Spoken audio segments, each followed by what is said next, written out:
చిత్తూరు జిల్లా గంగాధర నెల్లూరు నియోజకవర్గం కార్వేటి నగరం మండలంలోని ఎంపీడీఓ కార్యాలయ ఆవరణలో 11వ రోజు కొనసాగిన అంగన్వాడీ ఉద్యోగుల నిరవధిక సమ్మె. ఈ కార్యక్రమంలో భాగంగా శుక్రవారం రోజున అంగన్వాడీ ఉద్యోగులు ఒంటి కాలుపై నిల్చొని తమ న్యాయమైన కోరికలను ప్రభుత్వం తీర్చాలంటూ, ఎన్నికలకు ముందు సీఎం ఇచ్చిన హామీని నెరవేర్చాలని, గౌరవ వేతనం మాకు వద్దంటూ కనీస వేతనమే కావాలంటూ నినాదాలు చేస్తూ నిరసన వ్యక్తం చేశారు.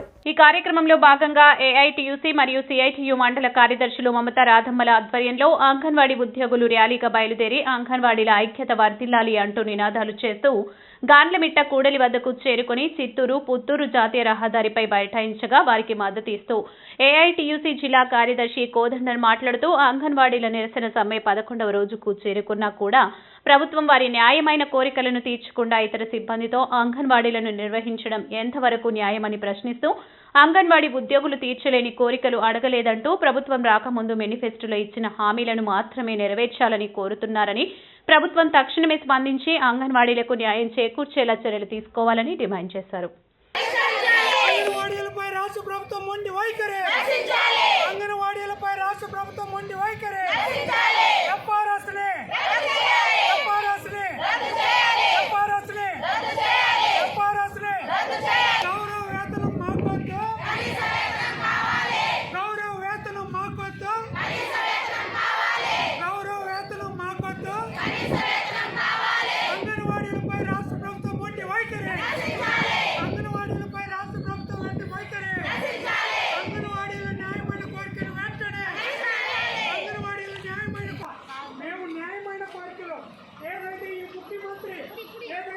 ప్రతిపక్షంలో ఉన్నటువంటి జగన్మోహన్ రెడ్డి తెలంగాణ కంటే కానీ ఈరోజు వాళ్ళ 13,500 తీసుకుంటాం. వాళ్ళు గ్రాడ్యుయేట్ కూడా ఇంప్లిమెంట్ చేస్తామండి. పీఆర్సీ ప్రకారం వాళ్ళకి జీతాలు కలుస్తామని చెప్పడం జరిగింది. కానీ ఈ ప్రభుత్వం మాత్రం మన జీతాలు అడిగి ప్రశాంతంగా 3 నెలలు పోరాటం చేసి అనేక సార్లు మనం సమ్మె నోటీస్ ఇస్తే సమ్మెను పిలిచి కాలయాపన చేస్తూ ఆఖరికి జీతాలు పెంచుకున్న పరిస్థితికి ఈ రోజు ఈ సమ్మెకు రోడ్లో మనం కూర్చోదామంటే ఈ ప్రభుత్వమే కారణం.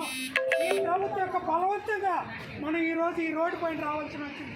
కాబట్టి మన సమస్యలు పరిష్కారం అయ్యేంత వరకు, జీతాలు పెంచుకునేంత వరకు ఈ సుప్రీంకోర్టు భారతదేశంలో అత్యున్నత న్యాయస్థానం, ఆ న్యాయస్థానం మనకు ఒక తీర్పు ఇచ్చింది.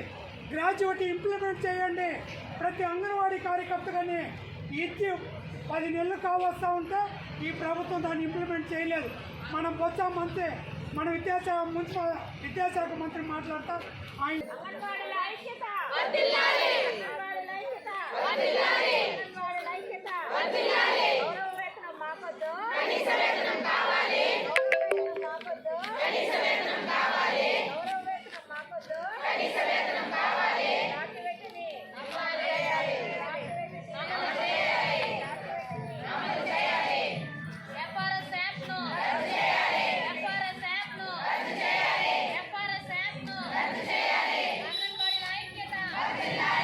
అంగన్వాడీలో సమ్మెలో పాల్గొని 11వ రోజు కొనసాగుతూ ఉంది.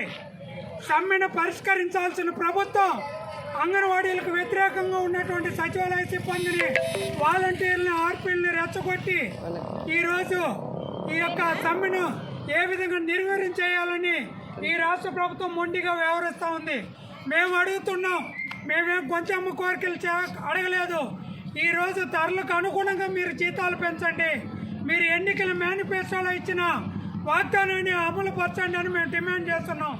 నిన్న కేబినెట్ సమావేశంలో మాట్లాడుతూ ఉషాచరణ మంత్రి గారు, మహిళా మంత్రి ఇంటూ కూడా మాట్లాడుతూ ఉంటారు. మేము 85 కోట్లు కేటాయించినాం, 12 కోట్ల రీఛార్జ్ చేసినాం, 18 కోట్ల సెల్లులు కేటాయించినాం అని. ఇవంతా అంగన్వాడీ ఇంటికి వచ్చిందని మేము అడుగుతున్నాం. ఇవన్నీ కూడా ప్రభుత్వంలో మీ యొక్క పని విధానంలో ఒక భాగస్వామ్యానికి మీరు డబ్బులు కేటాయించి తీసినారా, కానీ అంగన్వాడీలకు ఏమాత్రం మీరు న్యాయం చేసినారా? అది వదిలేసి ఈరోజు అంగన్వాడీల సమస్యను